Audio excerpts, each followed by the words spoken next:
Hello po, lalamove. Ano pong wala mo? Pa? Sorry, ano po? Lalamove po, ma'am. Ano pong ipipick up dyan sa inyo, ma'am? Wala po, wala naman ako. Wala po kayong binook, ma'am? Sorry, wala pong bino. Eh, ganun, ma'am. Sige, ma'am, tawagan ko na lang yung nag-book, ma'am. Para mapaka-cancel. Thank you. Wala mo or movie? Eh, lalamove to, ma'am. Eh, papuntang Hotel Sogo, ma'am. Ay, hindi po. Eh, ganun. Makancel na lang po, salamat. Thank you. Ano to? Ipapalalamove si ma'am papunta sa Sogo. Tawagan nga natin to, nag-book na to. Plastic na to. Move it dapat ay ibubuk sa lalamove bibinok. Loko tong customer na to, ha. Ayaw sagutin, mga paps. Ang iniintay ata nung babae ay move it.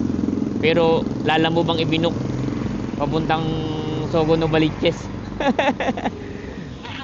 Palang dyan po problemahin pa ako rito kung paano mag-cancel. Diba? Nasaan ang ustisya sa atin dito? Ayaw sagutin. Napahiya na ata ito kasi pinapalalamove niya yung babae papuntang Sogo.